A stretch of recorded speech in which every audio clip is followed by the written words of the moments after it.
प्रश्न है हमारे पास, ए और बी ने क्रमांक 23,000 रुपये और 56,000 रुपये के साथ साझेदारी में प्रवेश किया। 8 महीने बाद ए ने व्यवसाय छोड़ दिया।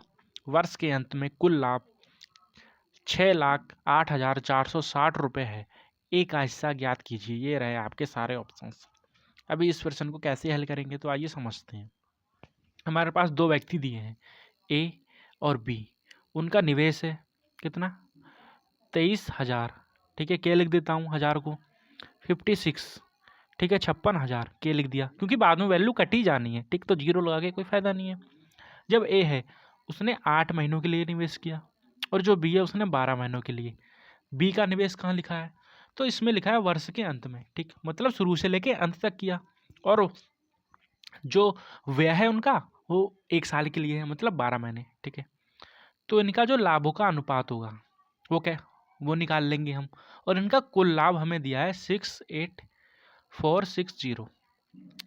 ठीक है, तो लाभों का अनुपात क्या होता है कि लगाई गई राशि गुणा में लगाया गया समय। यहाँ आएगा हमारे पास इन दोनों का लाभों का अनुपात। ठीक है, तो अगर इन दोनों की मल्टीप्लाई करें तो यहाँ पर लाभ का अनुपात आ जाएगा।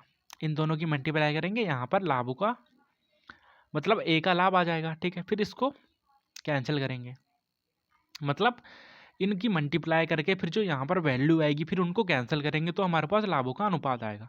ठीक, तो इससे बढ़िया हम क्या, इसको पहले ही कैंसिल कर देते हैं ऊपर ही। इससे क्या होगा, हमारे पास मल्टीप्लाई और डिवाइड जो करेंगे हम बाद में उससे बच जाएंगे। ठीक है, हमारा समय बचेगा, हमारी कैलकुलेशन बचेगी। तो क्या होगा, इस वाले पद की तुलना में इस वाले पद को कैंसिल करते हैं अब।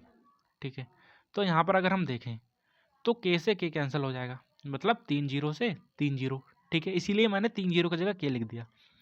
और यहाँ से 4 दूनी 8, 4 तियाँ 12। लेकिन ध्यान रहे इस पद के सापेक्ष इस पद को काटना है, इन दोनों को नहीं काटना है ऊपर नीचे से। ठीक, और यहाँ से 2 से इसको काट देंगे, 2 दूनी 4, 2 अट्ठे 16। अब तो कोई वैल्यू कटेगी नहीं, तो इनका लाभों का अनुपात आ जाएगा 23 अनुपात में 8 तियाँ 24 का 4 हासिल लगे 2, 3 दूनी 6, 7 और 1 8। ठीक है, ये ए का लाभ का अनुपात और ये बी का लाभ का अनुपात। ठीक है, अब ये हमें टोटल लाभ दिया है, मतलब इन दोनों का प्लस दिया है, तो प्लस करेंगे तो कितना आएगा, 4 3 में 7, 8 9 और 1 10, 107। ओहो, ये तो अभाज्य संख्या आ गई। अब तो डिवाइड ही करना पड़ेगा हमको, और कोई ऑप्शन नहीं है। ठीक है, तो कितना हो जाएगा, 68460 डिवाइडेड बाय 107। ठीक है, 107 से ये जाएगा 6 बार, 7 छिंग 42, यहाँ जाएगा 6, यहाँ जाएगा 2, यहाँ जाएगा 4, यहाँ जाएगा 6 को नीचे उतार लेंगे। ठीक है, अब कितने बार जाएगा ये, 4 बार, 7 चक्को 28, 3 बार जाएगा। अब ये 7 तियाँ 21, 3 निकम 3। ठीक है, कितना बचेगा, 5, यहाँ बचेगा 2 में से 2 गया 0, यहाँ बचेगा 1, 105। अब ये 0 उतार देंगे यहाँ पर। ठीक है, अब कितने बार जाएगा, वैल्यू कट नहीं रहा है पूरा पूरा, क्या मैंने कहीं गलत किया है क्या, चलो पॉइंट के बाद छोड़ के देखते हैं। ये 9 बार जाएगा। ठीक है, और पॉइंट में और भी कुछ आएगा, तो उस पॉइंट को छोड़ते हैं, ये वाली वैल्यू लेते हैं। ठीक,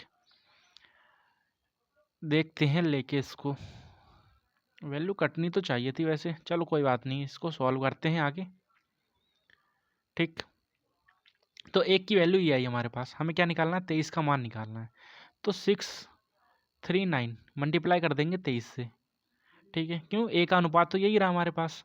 जब इसकी मल्टीप्लाई करेंगे तो कितना आएगा, 9 तियाँ 27, 2 3 तियाँ 9, 10 और 1 11, 6 तियाँ 18 और 1 19, 9 दूनी 18, 3 दूनी 6 और 1 7, 6 दूनी 12, कितना आएगा, 7 8 और 1 9, 7 दूनी 14, 15 और 1 16 का 6 हासिल लगा 1, 2 3 और 1 4 और 1 1 है क्या कहीं पर, 14 6 9 7, 14 सिर्फ, हाँ ये रहा, 14 6 9 7, मतलब उसके करीब भी। ठीक है, ऑप्शन नंबर 3 हमारा राइट और करेक्ट आंसर हो जाएगा।